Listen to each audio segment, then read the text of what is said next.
Hello everyone and welcome back to the Common Sense Crypto channel. As with you always, this is Rich doing another video today on XRP. So I hope you're all having a wonderful day today wherever you are in this great world. We're gonna talk about XRP. And once again, this is the 1-day chart. We're sitting here just under 59 cents. We're fluctuating within a penny. No real movement yet. But David Schwartz doubled down on XRP cannot be cheap once again over on X. He says, it can't be dirt cheap. That doesn't make any sense. If XRP cost $1, they'd need 1 million XRP, which would cost $1 million. If XRP cost $1 million, they need 1 XRP, which again would cost $1 million. Except that higher prices make payments cheaper. Right now, you can buy $1 million house with Bitcoins. When Bitcoins were $300, it would move the market too much and be too expensive to be practical. So higher prices makes payments cheaper. And then Tiffany Hayden says, you say Bitcoins. Listen, David Schwartz could say whatever he wants because David Schwartz created Bitcoin. He realized that it was just a beta test coin and went on to create XRP. And it's crazy that a lot of Bitcoin holders all over X still don't realize that today. And yet, 7 years on, it's still dirt cheap. David says, last I checked, $1 million worth of XRP still cost $1 million. So making a $1 million payment with XRP would cost at least $1 million. Can you stop suppressing the price already? David says, I hold XRP. If there was some way I could get the price of XRP to go up, I assure you that I would do it. It's the same way that people think somehow I'm pumping the price of XRP when I'm making videos. It makes no sense. If I could pump the price of XRP, let me tell you something, we would all be rich already. But, you know, XRP is going to do what XRP is going to do. But it can't be cheap if it's going to be utilized all around the world. We're just not at that point yet. And David, more or less, is just reassuring you, eventually the market is going to reward XRP. Trillionaire season incoming as soon as 2027. When could billionaires become trillionaires? And you see it right here. But you know, that's the same reason that I always said, they don't care if you become a millionaire or a multimillionaire off of XRP. I'm sure some people, if they hold it long enough, will become a billionaire. But these people are always going to be richer than the next guy. But there's people still beyond them that are richer than anyone else in the world. And those people, we don't even know who they are. They're not on any rich list, and they're sitting at the top of the food chain, above Elon Musk and Zuckerberg and the rest. Just in, agenda for Ripple swell. So you see, talking stock, crypto ETFs. You know, all day long, I see people still saying, we need an ETF for XRP. And I always argue every single time, we don't need an ETF. XRP has actual utility. That's what sets it apart from Bitcoin. Here's the difference between buying Grayscale XRP Trust and buying XRP. Now these trusts, I look at it as they're creating fake value, and it makes no sense to me. But a lot of people still don't understand the difference. So in a recent post on X, Coach JV explained that when investing in a trust, such as the Grayscale XRP Trust, investors do not directly acquire the underlying asset, XRP. They don't acquire it at all. Instead, they gain exposure to the asset's performance. This allows them to benefit from its potential growth without holding the XRP tokens themselves. I guess these people are too scared to hold XRP. For the Grayscale XRP Trust, investors receive approximately 19.98 XRP for each share that they purchase. As of this writing, the trust net asset value stands at $11.79. Interestingly, calculating the NAV per XRP yields a value of approximately 59 cents, suggesting that buying and holding XRP through the open market or through the Grayscale XRP Trust cost roughly the same. So if they cost the same, why would you just not go out and buy XRP? Plus, you're going to pay a fee, a management fee to Grayscale, which is 2.5%. This doesn't make any sense to me, and it's the same reason I keep saying it's stupid. Because if you're too afraid to get into crypto, then just stay out of crypto. You know, if you're going to jump in the water, at least hold the actual asset. Don't have somebody else invest in crypto for you. And that's why I keep saying, even the Bitcoin ETFs, they're creating value out of nothing.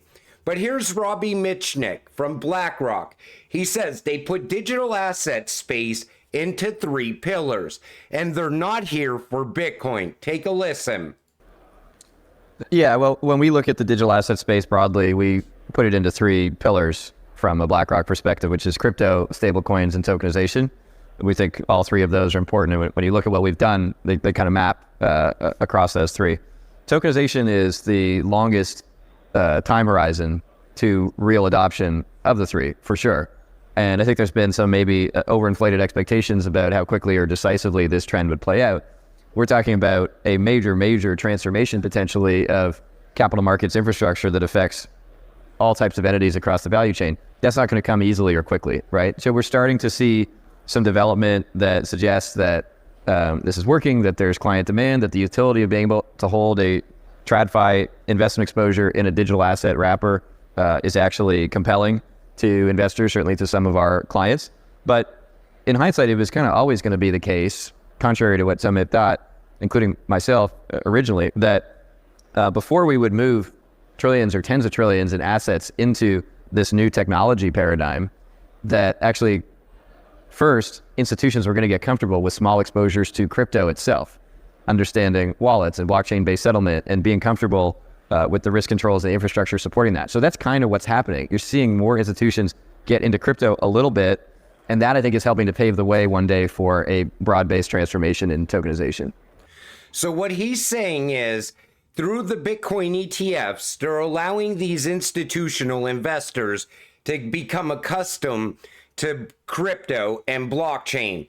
But the transition that's going to happen is they're going to take them from these ETFs over to tokenization, which is the actual end game. So what's going to happen with Bitcoin when they move all of these customers away from the Bitcoin ETFs and into tokenization? I still think that they're going to tokenize those Bitcoin ETFs on the XRP ledger. And I think even Franklin Templeton is most likely going to tokenize their Bitcoin ETFs over on the Stellar network. But it's just going to bring value to XRP and XLM in the end. But that's always been my thinking too. What's holding back tokenization?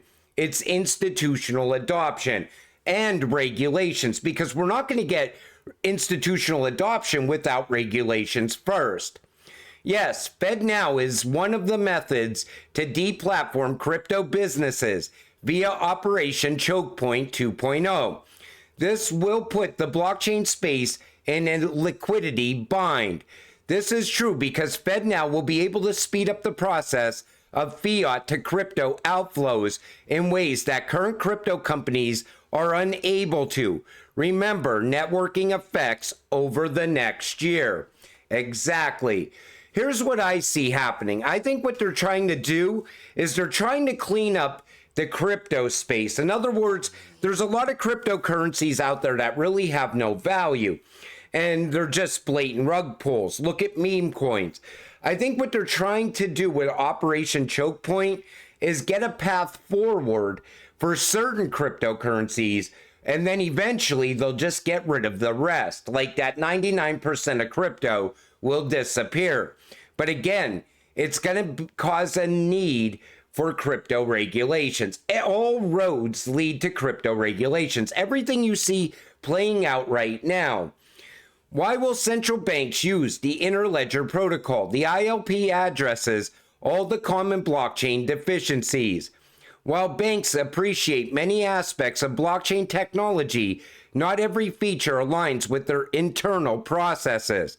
However, ILP resolves key concerns banks have about blockchain, including scalability, transaction privacy, interoperability, and the use of digital assets for transactions. What's holding the banks back is they really don't understand the technology fully yet. But once you have a plug and play option like Ripple has, all of a sudden, if it's that easy, one bank will make the jump.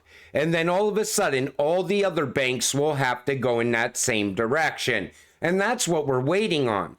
But we also need Interledger Protocol, because you can't have transactions slowing down because there's certain peak hours of the day either. Real-time payments is real-time payments. 24 hours a day, 7 days a week, 365 days a year. But I think we're very close to the banks starting to push over to digital. We see it happening already with some of the bigger banks, with digital wallet pushes and things like that. Gradually, we are getting there. It's just not quite ready yet. Malaysia and Cambodia enable real-time cross-border QR payments. This comes from Tranglo. And of course, it's more banking the unbanked, opening up more rails all around the world. And as the rails are opening up in this country and that country, at the same time, we have banks pushing in this same direction. Everything is coinciding with each other, and it's going to create a massive network of digital payments. Breaking news, it's pathetic. Ripple CEO Brad Garlinghouse lambasts scammers. So again, he's pointing out that they're not going to double your XRP holdings.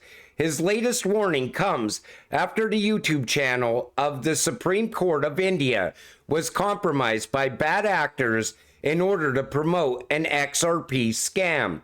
Garlinghouse has stressed that Ripple execs never ask anyone to send them their XRP tokens.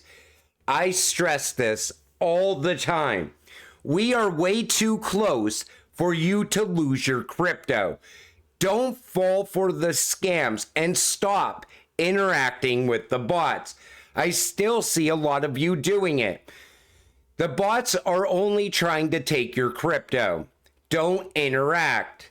Ripple partnered with the largest universities on the planet. The relentless pursuit of academic exploration in blockchain technology is crucial for sparking innovation and facilitating its adoption in institutional frameworks. So we know that Ripple works with a lot of colleges all around the world, and they're teaching blockchain and they're teaching innovation, because this is the future. They wouldn't be teaching this at Princeton, Harvard, and other major schools if blockchain and RippleNet technology wasn't the future of payments. They would never even go in this direction. And that's how this is the next step for the entire financial system. Even if we don't go over to digital, we are still going to see blockchain tied in with the current financial system. It's already happening. The plan has been documented. Note Ripple's big idea at the bottom. So you see, Ripple's big idea is to use XRP once its market cap gets high enough and it is being traded heavily enough to provide banks with liquidity on demand. So how high does XRP's market cap have to be in order for them to use it? That's the big question. And they don't really tell you what that value needs to be. But I'm sure we are getting very close to it. Plus, you got to factor in Basel III. That's going to be a game changer for the banks. In fact, I think we're going to see a lot of banks disappear because of Basel III. Some of them just are not going to be able to meet the liquidity demands. But you know, eventually they are going to flip the switch on XRP. And you definitely want to be holding when that happens. We're not going to be sitting around 59 cents forever. We're still going to have a massive run up in the coming months. Everybody should be hyped up about that. You know, I remember back in 2021 when people were expecting us to go to $10 plus, and we were tied up in a Ripple versus SEC case. The hype back then was incredible. Now, I don't know what's going on this time around. All I see is people just absolutely hating on XRP. It makes no sense. It's going to run whether people like it or not. It's going to run whether you're invested or not. It's going to run with whoever becomes the president of the United States. This run is going to happen no matter what. You might as well take advantage of it and stay invested in XRP. And until it happens, stay patient, stay positive, and let's get rich together. With that said, I'm going to wrap up this video. I want to thank you all for watching. I appreciate all of you. I'll see you in the next one. Have a great night.